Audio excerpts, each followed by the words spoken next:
Live from New Delhi, you're watching DD India Live, India's voice to the world. I'm Tanvi Taneja. Coming up in the next 30 minutes.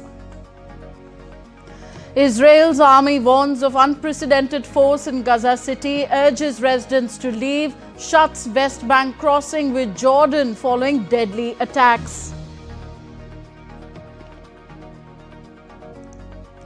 Iran says it made a fair proposal to avert sanctions snapback from European powers as the UNSC set to vote on reimposing nuclear sanctions on Tehran today.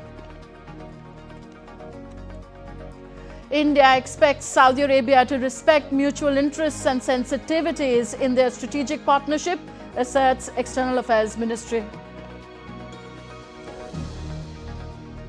And at least 11 people killed in multiple blasts in Pakistan's restive Balochistan province.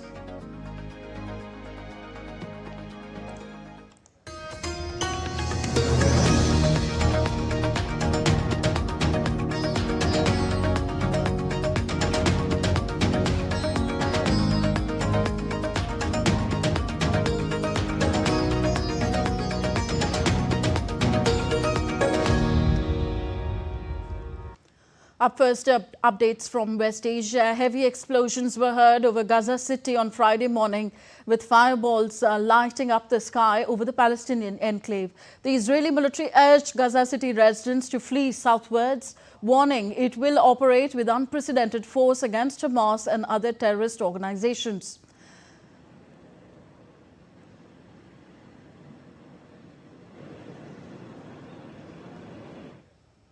Earlier, Palestinians were seen fleeing northern Gaza, heading south amid Israel's military operation, carrying their belongings in cars, trucks and carts, while others walked along a coastal road in central Gaza.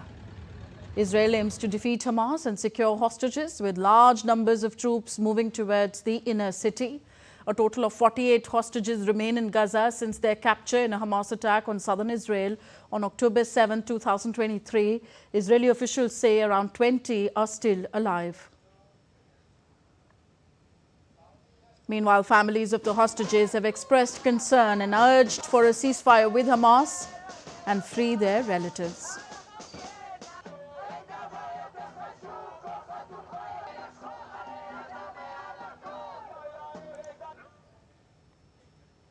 In another update, Israel has shut the only gateway between Israeli-occupied West Bank and Jordan.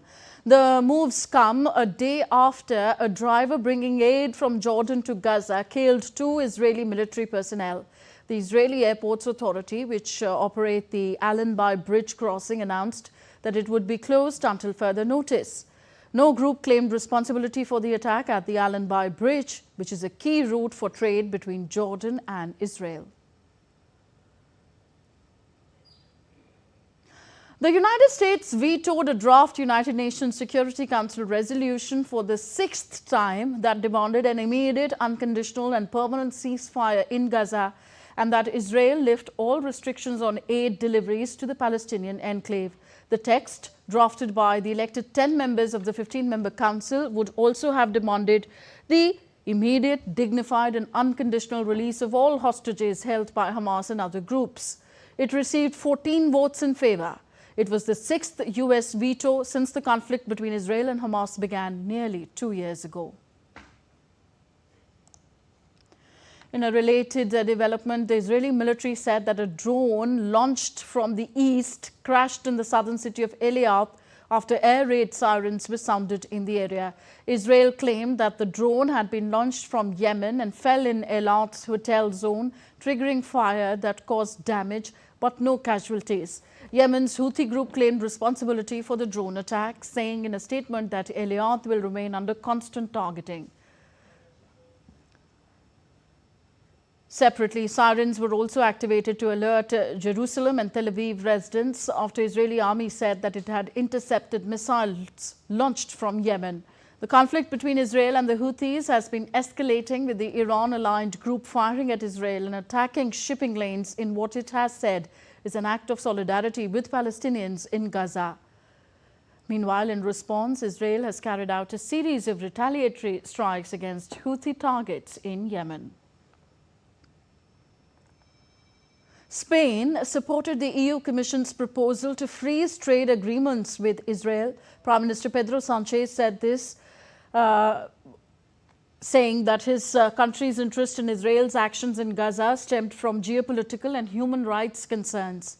During a press conference after meeting with German Chancellor Friedrich Merz in Madrid, Sanchez added that Spain had faced what he called terrorist attacks in the past and criticized the strategies such employed by Israeli Prime Minister Benjamin Netanyahu to combat these threats. In relation to the proposal by the Presidency of the European Commission, the position of the Spanish government is clear. We agree. In fact, for more than a year now, we have been requesting the European Commission to suspend the Strategic Association Agreement between the European Union and Israel, as we believe that one of the most important articles, which is the obligation to respect international humanitarian law, was being violated by the government of Israel. The meeting between Sanchez and Merz additionally focused on topics including solar energy initiatives and the European Future Combat Air System fighter jet project. Now, staying in West Asia, Iran's Foreign Minister Abbas Araghchi on Friday said that he has put forward a fair and balanced nuclear proposal to the European powers to prevent the return of UN sanctions. He added that the proposal was made on Thursday to Britain, France and Germany, collectively known as the E3, as well as the European Union. Arguing that Iran cannot be the sole responsible actor, Araghchi said turning his idea into action can be prompt and resolve the respective bottom lines to avert a crisis.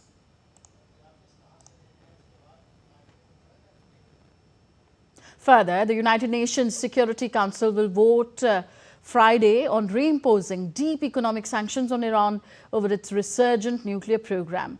Britain, France and Germany, signatories to the Joint Comprehensive Plan of Action, intended to stop Tehran from obtaining nuclear weapons, alleging that Iran has broken its promises under that 2015 nuclear treaty. In a letter to the UN in mid-August, the European three slammed Iran as having breached several Joint Comprehensive Plan of Action commitments, including building up a uranium stockpile to more than 40 times the level permitted under the deal. Despite a flurry of diplomatic talks between the European powers and Tehran, the Western trio insisted that there was no concrete progress. The vote could result in the imposition of sanctions as early as next week. On to Europe now. The European Commission said on Friday that it has presented a fresh package of sanctions against Russia for approval by member states as the bloc seeks to up the pressure on Moscow over the war in Ukraine. EU Chief Ursula von der Leyen, who was to outline details of the package later Friday, anticipated that it would target crypto and banks this week and seek to speed up the phasing out of Russian fossil fuel imports. She confirmed that the Commission has adopted a new package of sanctions against Russia, this one being the 19th package. Germany has been struggling with an energy crisis for a long time. The country needs more power than it can produce. Now there might be a way out of the crisis as Europe is looking towards Africa for help. Lars Holter is with Deutsche Welle and joins me from Berlin now. Lars, what can you tell us about the latest plans here? Thanks for having me. Well, they're certainly interesting, although not entirely new. Let's start with this very latest news report. A consortium called Sila Atlantic is planning to import solar and wind-sourced energy from Morocco to alleviate the energy crisis here. The idea, giant solar and wind energy plants in Morocco harvest a lot more energy than would be possible here. And that's obviously due to the fact that Morocco has 4 to 5 times the amount of sun hours that we have here at the center of Europe. So especially with regards to solar power, the cost is very low, very attractive. Obviously, the more energy you can produce in any given plant, the cheaper it gets per kilowatt hour. With regards to wind now, Morocco actually doesn't have much more than we have in Germany. After all, we have some offshore wind parks that get lots of blow. But all in all, Morocco could put up plants with a capacity of 15 gigawatt and an annual yield of 26 terawatt hours that would cover around 5% of Germany's energy usage. But electricity usually doesn't travel well, Lars. How would all that solar and wind power get to Germany? By cable, it's that easy. Well, it's not exactly that easy because we're talking about an undersea cable, two of them, as a matter of fact, each with a capacity of 1.8 gigawatt. And those two cables would start off in Morocco and lead to Europe, going by the coast of Spain, Portugal, and France, through the English Channel, further past Belgium and the Netherlands, and then finally reach Germany through two separate terminals. Now, the cables would each be 4,800 kilometers long. And besides the fact that it would take some time to set them up, they would also be expensive to build. Estimates currently stand at 14.5 billion euros. And mind you, there's rarely ever a project of that size where the final cost is even remotely where the first estimate once stood. So we're talking about major investment, but the German government alone has just set aside 500 billion euros to invest in infrastructure, and the EU seems to be on board as well. We're hearing that the bloc might be considering naming this a project of mutual interest and possibly subsidize it through its Connecting Europe facility. That would include not only financial support, but could fast-track the approval process as well. Okay, alas, but this is not the first time Europe is trying to import energy from Africa. Why do people think that it will work this time after previous efforts have failed?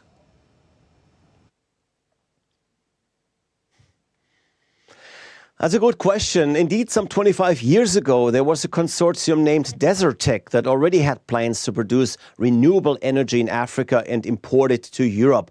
Well, it's always been kind of obvious anyway. Africa has lots of sun, for example, and it has vast stretches of land where the necessary infrastructure could be built. And one could argue that sun and wind are a resource, much like coal and gas and metals and rare earths, meaning that by exploiting those renewable energy sources, the continent, Africa, would open up a new giant source of revenue. However, Desertec's plans failed to be technical and financial reasons, also to bureaucratic problems. Today, of course, we're looking at a different cost structure, with solar panels being much cheaper than they were 2 decades ago.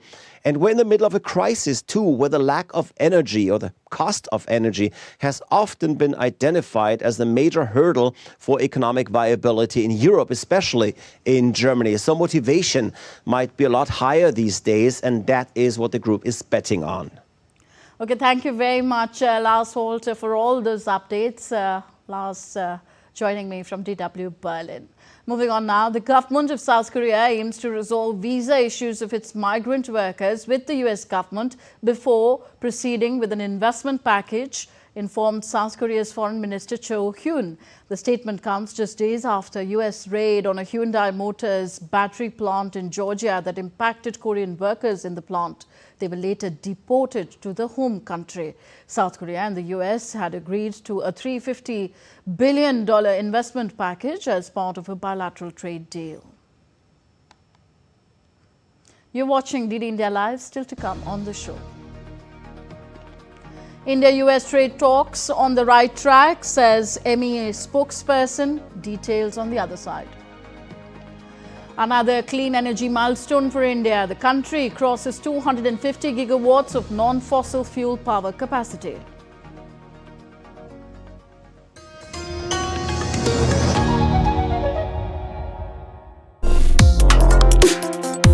Complex issues, hidden agendas, twists and turns, strategic games.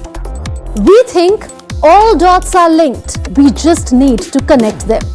Join me every week as I connect the dots to unravel hidden designs in statecraft, mysteries, and decode issues that matter to you. Watch Connecting the Dots with me at these times on DD India.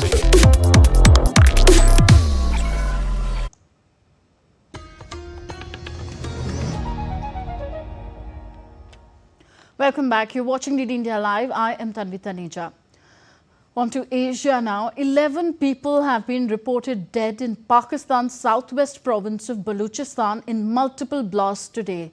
A suicide bomber drove an explosive-laden car into a convoy of paramilitary soldiers in Dasht on Thursday in Pakistan's southwestern tip near Iran. The blast killed 5 people, according to local officials. The attack was claimed by separatist group the Baloch Liberation Army. Another blast happened near the Afghan border crossing in the province, killing 6 laborers on Thursday night. Ministry of External Affairs held its weekly press conference on Friday. Speaking on the Saudi Arabia-Pakistan agreement, MEA spokesperson Randhir Jaiswal said that India and Saudi Arabia's strategic partnership will keep in mind mutual interests and sensitivities. India and Saudi Arabia, we have a wide-ranging strategic partnership which has deepened in the last several years considerably. We expect that this strategic partnership will keep in mind mutual interest and sensitivities. On Pakistan and fight against cross-border terrorism, MEA spokesperson Randhir Jaiswal called up on the world to intensify efforts to deal with terrorism.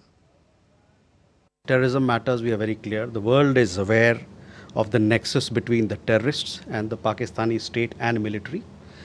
Such statements make it even more glaring.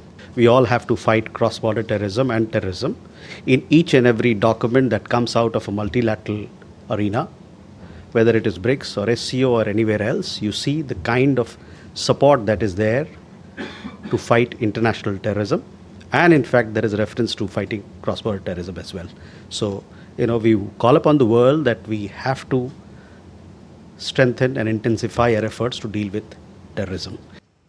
Further, MEA spokesperson Randhir Jaiswal briefed media on the India-US trade talks. Jaiswal said that India and the US held positive meetings for a trade deal with the US. Efforts to intensify the early conclusion of a mutually beneficial trade agreement were discussed.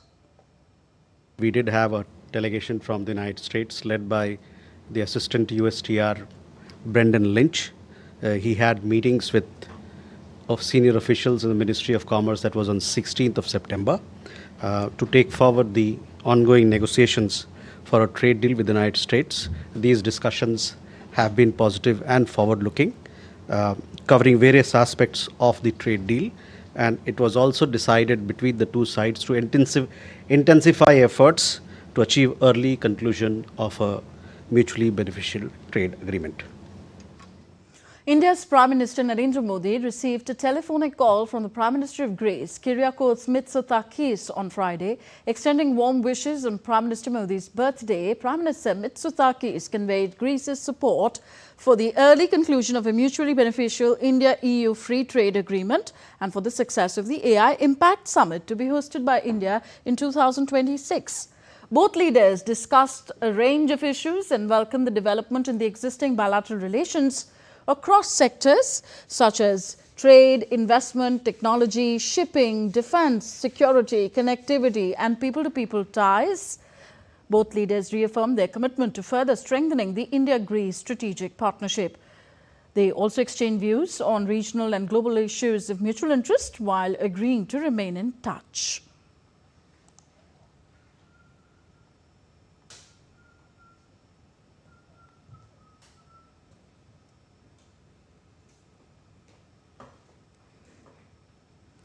A Sikh community delegation met Prime Minister Narendra Modi on Friday and submitted recommendations for the safekeeping and dignified public display of the revered Sikh relic, Jor Sahib, a pair of footwears attributed to Guru Gobind Singh and Mata Sahib Kaur. Union Minister Hardeep Singh Puri was also part of the delegation. The sacred artifacts are over 300 years old and had been preserved and safeguarded by Hardeep Singh Puri's family for generations. Taking to social media site X, Prime Minister Modi said, and I quote, I was very happy to receive the distinguished and accomplished members of the Sikh delegation who handed over their recommendations with regard to the safekeeping and befitting display of the immensely sacred and invaluable holy Jor Sahib of Shri Guru Gobind Singh Ji and Mata Sahib Kaur Ji. Holy relics as significant and as spiritually important as the Jor Sahib are as much a part of the glorious Sikh history as they are of the cultural ethos of India. The holy relics will inspire the future generations to follow the path of courage, righteousness, justice and social harmony shown by Shri Guru Gobind Singh Ji. Unquote. India take on Oman in their last group stage match of the Asia Cup in Abu Dhabi today. With the Super 4 qualification already in the bag, this game is about giving opportunities to those who haven't had much time on the field and are experimenting with the batting order. Some key players like Jasprit Bumrah are likely to be rested ahead of Sunday's big match with Pakistan.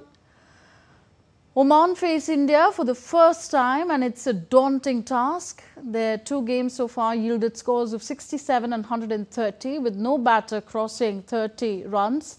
Against India's formidable attack, they are up against a mountain to climb, but it will be a historic moment for them to play with the world champions.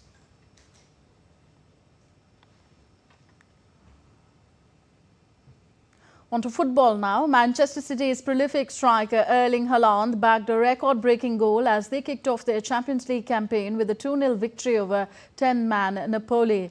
Haaland became the quickest player in the Champions League history to hit 50 goals in his 49th appearance in Europe's elite competition. Jeremy Doku doubled City's lead in the 65th minute when he slotted the ball in the net. Napoli were reduced to 10 men when captain G. De Lorenzo was shown a straight red card for his last-ditch tackle on Haaland. 2024 Euro champions Spain have climbed to the top of the FIFA rankings for the first time in 11 years, while Germany was dropped out of the top 10. World Soccer's governing body FIFA said that France moved up to second in the latest rankings, with reigning World Cup champions Argentina slipping to the third position after their 1-0 loss to Ecuador in the 2026 qualifying Nations League winners. Portugal climbed to fifth position. Germany dropped outside the top 10 for the first time in almost a year after their defeat in Slovakia earlier this month. Slovakia were the biggest movers, surging 10 places to the 42nd spot. Back home in Mumbai, India's Minister for New and Renewable Energy Prahlad Joshi on Friday marked India's clean energy milestone, announcing that the country has crossed 250 gigawatts of non-fossil fuel power capacity. Speaking at the 37th Steel Mahakumbh, the minister said that India is firmly on track to reach 500 gigawatts of renewable energy by 2030. He urged the steel sector to gear up for this transition, highlighting Prime Minister Modi's vision of self-reliance as the driving force. Maharashtra Chief Minister Devendra Fadnavis also attended the summit. Let's now take a look at other stories making news across the world. Russia has rolled out its first AI-powered driverless tram in Moscow. The passenger service began from September 3rd after successful trial runs. It is said that by 2030, over 300 trams in the capital could be equipped with this driverless technology.